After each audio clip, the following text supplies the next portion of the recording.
अध्यात्म रामायण उत्तरकांड सर्ग 7 पुढे सुरू. फळाची इच्छा, भोगांची इच्छा, तसेच द्रव्य आणि कीर्ती यांची इच्छा धरणारा, भेद बुद्धीने स्वतःला माझेपासून वेगळा समजून माझी पूजा करणारा राजस भक्त होय. तो मनुष्य परमात्म्यास समर्पण करण्याच्या भावनेने कर्म करतो अथवा कर्माचा क्षय करण्याकरिता निष्काम भावनेने किंवा हे तर माझे कर्तव्य आहे या भावनेने सगुण भगवंताची उपासना मानून भेद बुद्धीने कर्म करतो, तो सात्विक भक्त होय. ज्याप्रमाणे गंगेचे पाणी हे अखंडपणे समुद्रात लीन होत असते, त्याप्रमाणेच माणसाची मनोवृत्ती माझ्या गुणांच्या आश्रयानेच अनंत गुणांचे घर असणाऱ्या माझ्या ठिकाणी अविच्छिन्नपणे लागून राहते. तेच तर माझ्या निर्गुण भक्तीचे लक्षण होय. तेव्हा माझे ठिकाणी निष्कामपणे सातत्यपूर्ण जी भक्ती उत्पन्न होते, ती भक्ती भक्ताला माझे सालोक्य, सामिप्य, साष्टी आणि सायुज्य अशी 4 प्रकारची मुक्ती मिळवून देत असते. तथापि माझे भक्त माझ्या सेवेखेरीज अन्य काहीही ग्रहण करीत नाहीत. हे माते, भक्ती मार्गाचा हाच आत्यंतिक योग आहे. भक्ती योगानेच माझ्या 3 गुणांचे पलीकडे जाऊन माझा भक्त माझ्या स्वरूपाची प्राप्ती करतो.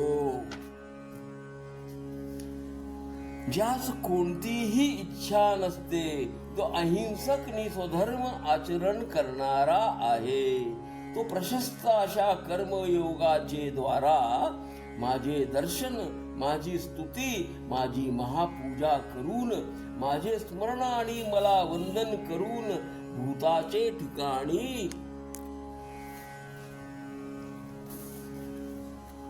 मी म्हणजे ईश्वर आहे अशी भावना करून, आसक्ती त्यागून, असत्याचा त्याग करून, महापुरुषांना अथवा वडीलधाऱ्या माणसांना बहुमान देतो, दुःखी जनांवर दया दाखवितो, स्वतः सम असणाऱ्या माणसाशी मैत्री करून, यमनियमांचे पालन करून, वेदांत वाक्यांचे श्रवण करून माझ्या नावाचे गुण गायन करतो, सत्संग करतो, सर्वांशीच सरळपणाने वागतो, अहंकार त्यागून माझ्या भागवत धर्माची इच्छा करतो. ज्याची चित्त शुद्ध झालेली आहे असा माणूस माझ्या गुणांचे श्रवण करूनच अनायासे माझ्या प्रती येतो. ज्याप्रमाणे वायूच्या मार्फत गंध आपला आश्रय सोडून घ्राणेंद्रियात प्रवेश करतो, त्याप्रमाणे योगाच्या अभ्यासात निमग्न झालेले चित्त आत्म्यामध्ये लीन होऊन जाते. सर्व प्राणी मात्रांमध्ये आत्म्याच्या रूपाने मीच आहे हे त्या आत्म्यास न जाणता मूढ मनाचा मनुष्य केवळ बाह्य गोष्टीतच रमून जातो. हे माते, कर्मानी उत्पन्न होणाऱ्या अनेक प्रकारच्या पदार्थांनी मला संतोष नाही होत. प्राण्यांचा अपमान करणाऱ्या मनुष्याने जरी माझी पूजा केली तरी त्याने मी पूजिला जातो असे नाही होत.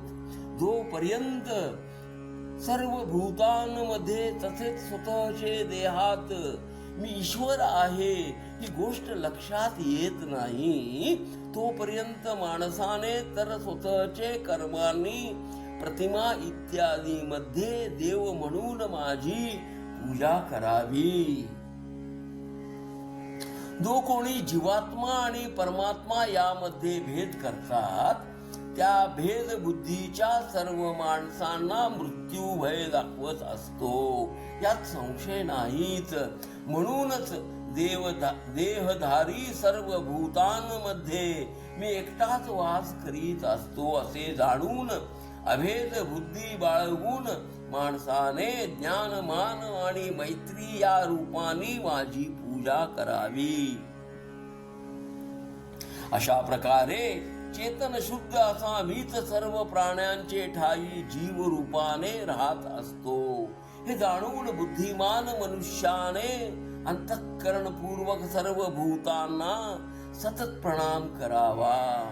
म्हणूनच जीव आणि ईश्वर यात फरक आहे असे कधीही मानू नये. हे माते, भक्ती योग आणि ज्ञान योग मी तुला सांगितला.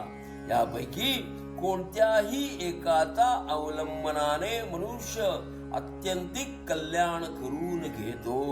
म्हणून हे माते, सर्वांच्या हृदयात मीच राहतो किंवा मीच तुझा पुत्र आहे हे लक्षात घेऊन भक्ती योगाचे द्वारा जर तू सतत माझे स्मरण करशील तर तुला शांती प्राप्त होईल. श्री रामांचे हे असे वचन ऐकल्यावर कौसल्या आनंदित झाली. हृदयात श्रीरामांचे सदा ध्यान केल्याने संसाराचे बंधन तोडून आणि तिन्ही प्रकारच्या गतींचे उल्लंघन करून ती परमगतीस प्राप्त करती झाली. रघुपतींनी सांगितलेला योग कैकईस अगोदरच चित्रकूट पर्वतावर प्राप्त झाला होता. श्रद्धा आणि भक्ती यांनी अत्यंत शांत झालेली कैकई रघुकुल तिलक श्रीरामांचे चिंतन करीत असे. पुढे मृत्यूनंतर स्वर्गी गेल्यावर तिला दिव्य कांतीची प्राप्ती होऊन तेथे ती दशरथांबरोबर आनंदात राहू लागली. याचप्रमाणे अतिशय निर्मळ मन असणारी लक्ष्मणाची माता सुमित्रा सुद्धा आपल्या पतीजवळच पोहोचली.